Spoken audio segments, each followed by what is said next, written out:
Hi అండి. ఇవాళ మన వీడియోలో రోడ్డు సైడ్ బండి మీద వేసే 2 రకాల చట్నీలు.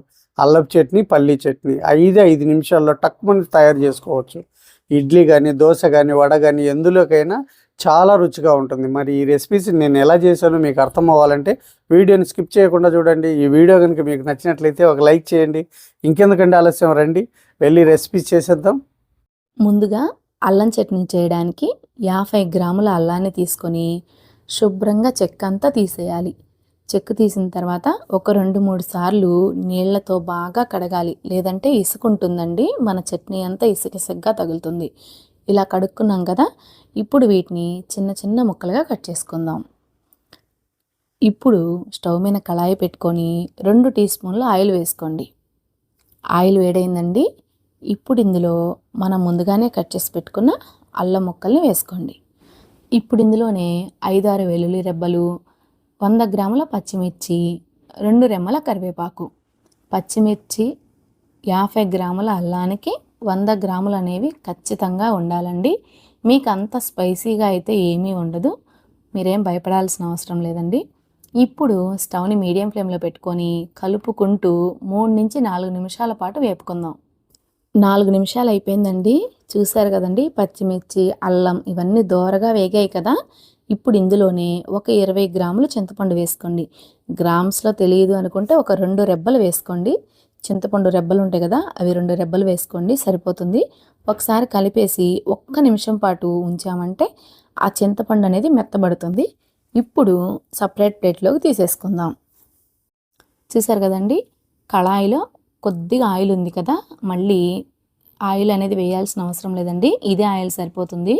ఇప్పుడు ఇందులో 1 టేబుల్ స్పూన్ ధనియాలు, 1/4 టీ స్పూన్ మెంతులు, గుర్తుపెట్టుకోండి 1/4 టీ స్పూన్ మెంతులు, 1 టేబుల్ స్పూన్ జీలకర్ర వేసి మంచి అరోమా వచ్చేంత వరకు స్టవ్ని సిమ్లో పెట్టుకొని కలుపుతూ వేపుకోండి. అప్పుడే పచ్చడి మంచి రుచిగా ఉంటుంది. మెంతులు, జీలకర్ర, ధనియాలు చక్కగా వేగాయండి. వీటిని కూడా ప్లేట్లోకి తీసుకుందాం. ఇప్పుడు ఇవి కొద్దిగా చల్లారిన తర్వాత మిక్సీ జార్ తీసుకొని మిక్సీ జార్లో వేసుకోండి. ఇప్పుడు ఇందులో 1/2 టేబుల్ స్పూన్ ఉప్పు అనేది మీరు తినేదాన్ని బట్టి వేసుకోండి, కానీ నేను తీసుకున్న క్వాంటిటీకి 1/2 టేబుల్ స్పూన్ కరెక్ట్గా సరిపోయిందండి. అలాగే కొద్దిగా కొత్తిమీర కాడలు, 50 గ్రాముల బెల్లాన్ని కొద్దిగా దంచి తీసుకోండి, త్వరగా కరుగుతుంది. ఇప్పుడు వీటన్నిటిని కొద్దిగా వాటర్ యాడ్ చేసుకొని మెత్తగా గ్రైండ్ చేసుకుందాం. చూసారు కదండి, ఇలా మెత్తగా గ్రైండ్ చేసుకున్నాం కదా. ఇప్పుడు మనకి కావాల్సిన కన్సిస్టెన్సీలో కొద్దిగా వాటర్ని అడ్జస్ట్ చేసుకొని కలుపుకుందాం. ఇప్పుడు స్టవ్ మీద పాన్ పెట్టుకొని 1 టేబుల్ స్పూన్ ఆయిల్ వేడైందండి. ఇప్పుడు ఇందులో కొద్దిగా ఆవాలు, కొద్దిగా పచ్చిపప్పు, కొద్దిగా జీలకర్ర, ఈ పోపులని చక్కగా వేగాయి కదా. ఇప్పుడు ఇందులో 2 ఎండుమిర్చి, 2 రెబ్బల కరివేపాకు, అలాగే చిటికెడు ఇంగువ. పోపు చక్కగా వేగిందండి. ఇప్పుడు స్టవ్ ఆఫ్ చేసేసి మనం చట్నీలో వేసేసుకుందాం. చూసారు కదండి, మన గ్రీన్ అల్లం చట్నీ అయితే ఎంత బాగుందో కదా. మీరు కూడా ఈ రెసిపీని తప్పకుండా ట్రై చేయండి. ఇందులో బెల్లం అనేది కంపల్సరీ ఉండాలండి, లేదంటే మనం తినలేము. బెల్లం పడితేనే అల్లం చట్నీకి టేస్ట్ అనేది బాగుంటుంది. తప్పకుండా ట్రై చేస్తారు కదా. ఇప్పుడు పల్లీ చట్నీ ఎలా చేసుకోవాలో చూసేద్దాం. ఇప్పుడు పల్లీ చట్నీకి స్టవ్ మీద ఒక పాన్ పెట్టుకొని 1 కప్పు పల్లీలు, గ్రామ్స్లో అయితే కనుక 100 గ్రాములు అండి. ఇప్పుడు ఈ పల్లీల్ని పొట్టు ఊడిపోయేంత వరకు వేపుకుందాం. పల్లీల్ని ఇలా వేపుకున్నాం కదా, ఇప్పుడు సపరేట్ ప్లేట్లోకి తీసుకుందాం. మనం పల్లీల్ని ఎంత చక్కగా వేపుకుంటే అంత రుచిగా ఉంటుంది చట్నీ. ఇప్పుడు ఇదే పాన్లో 1 టేబుల్ స్పూన్ ఆయిల్, ఒక 5-6 పచ్చిమిర్చి.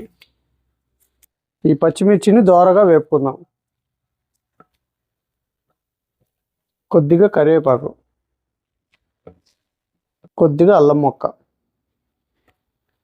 పచ్చిమిర్చి కూడా వేగాయండి, వీటిని కూడా ప్లేట్లోకి తీసుకుందాం.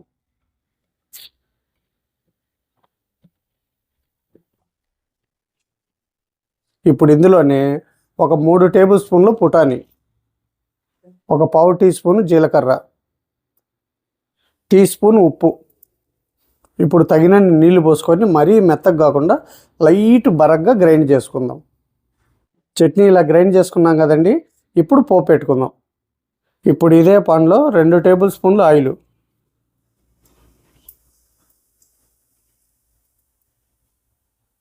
ఆయిల్ వేడైందండి. కొద్దిగా పచ్చిపప్పు, కొద్దిగా మినపప్పు, ఓ చిటికెడు ఆవాలు, ఓ చిటికెడు జీలకర్ర,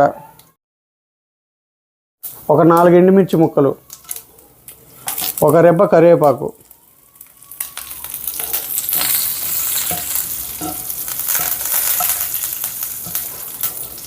పోపు రెడీ అయిందండి. ఇప్పుడు చట్నీలో పోసుకుందాం.